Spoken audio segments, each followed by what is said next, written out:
छत्तीसगढ़ विधानसभा में आज किसानों के मुद्दे पर प्रश्न पूछे गए। शून्यकाल में बीजेपी विधायक शिवरतन शर्मा ने मामला उठाया।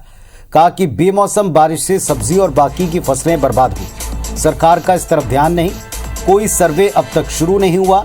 इन्होंने इस पर लाए गए स्थगन प्रस्ताव पर चर्चा कराए जाने की मांग की। वहीं विधायक अजय चंद्राकर, सौरभ सिंह और कृष्णमूर्ति बांधी ने कहा कि ये किसानों से जुड़ा गंभीर मुद्दा है, इस पर काम रोककर बातचीत होनी चाहिए। सदन में मौजूद दूसरे सदस्यों ने इस मुद्दे पर सरकार से जवाब की मांग की, जिस पर प्रदेश के कृषि मंत्री अरविंद चौबे ने कहा कि आप जवाब के लिए दबाव बना नहीं सकते। राजस्व मंत्री जयसिंह अग्रवाल ने कहा सरकार ने सभी कलेक्टर्स को नुकसान का सर्वे करने के लिए निर्देश दिया है। आकाशीय बिजली से 8 लोगों और 36 पशुओं की मृत्यु हुई है। फसलों की क्षति का आकलन अभी जारी है। सदन को बताया कि 15 दिन के भीतर मुआवजा राशि देने का प्रावधान है।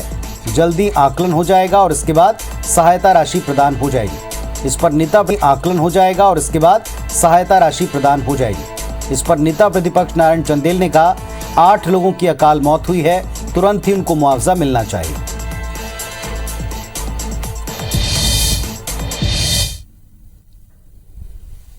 रबी की फसल के साथ साथ सब्जी की फसल को बहुत ज्यादा नुकसान हुआ है। गेहूं और चना कटाई के योग्य था, बहुत सी रबी की फसल खलिहान में आ गई थी, उसको भी नुकसान हुआ है।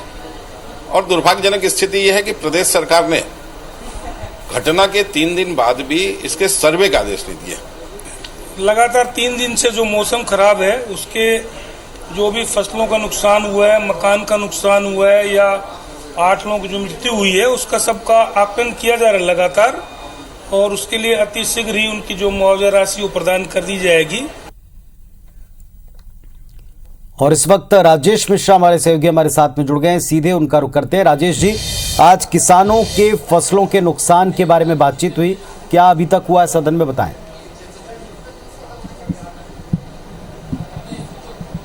देखिए, सबसे पहले मैं बता दूं कि आज शून्यकाल में भारतीय जनता पार्टी के विधायकों ने जो पिछले दिनों बेमौसम बारिश के कारण फसलों को नुकसान हुआ है, चने की फसल नुकसान हुई है, जनहानि हुई है और जो जानवरों की मौत हुई, ये वाला मामला उठाया और इस मामले में जो स्थगन प्रस्ताव लाया था, उस स्थगन प्रस्ताव पर काम रोककर चर्चा कराए जाने की मांग की। इसको लेकर काफी गहमागहमी रही और भारतीय जनता पार्टी के सदस्य यही आसंदी से मांग करते रहे कि काफी गंभीर मामला है, किसानों के हित की बात सरकार करती है, वही किसान बेमौसम बारिश की वजह से है, तो इस मामले को गंभीरता से लेते हुए इस पर स्थगन प्रस्ताव लाया, उस पर काम रोककर चर्चा कराई जानी चाहिए। इस पर आसंदी ने एक व्यवस्था दी, शासन की ओर से इस पर राजस्व मंत्री का बयान आया और राजस्व मंत्री के बयान में राजस्व मंत्री ने कहा कि बेमौसम बारिश से वाकई किसानों को नुकसान हुआ है, ये बात उन्होंने कबूली। उन्होंने कहा कि 8 लोगों की इसमें मौत हुई है, 36 पशुओं की भी मौत हुई और फसल के नुकसान की भी बात की। उन्होंने कहा कि अधिकारियों को निर्देश दिया गया है, 15 दिन के अंदर रिपोर्ट आ जाएगी और इसके बाद उचित मुआवजा उन्होंने दिया जाएगा। मगर भारतीय जनता पार्टी के सदस्य इस बात कर रहे हैं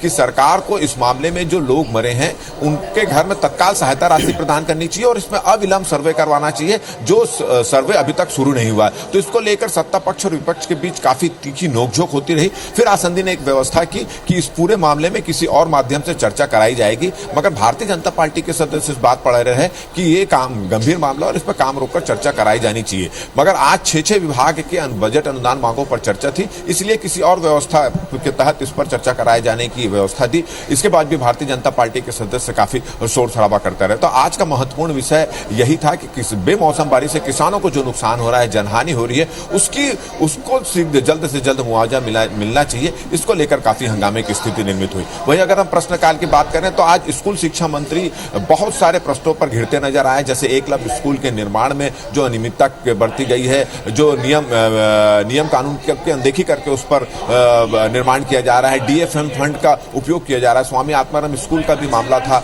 उसके निर्माण का भी मामला हुआ था। इन दोनों मामलों में जो स्कूल शिक्षा मंत्री वो घिरते नजर आया और एक मुद्दे पर तो शिक्षा मंत्री के जवाब से असंतुष्ट होकर, स्वामी आत्माराम स्कूल के मामले में शिक्षा मंत्री के जवाब से असंतुष्ट होकर भारतीय जनता पार्टी के सदस्यों ने वॉकआउट किया और इस मुद्दे पर भी सत्ता पक्ष और विपक्ष के बीच काफी तीखी बहस देखने को मिली। जी, बहुत शुक्रिया आपका राजेश जी इस पूरे अपडेट के लिए। तो जैसा हमारे सहयोगी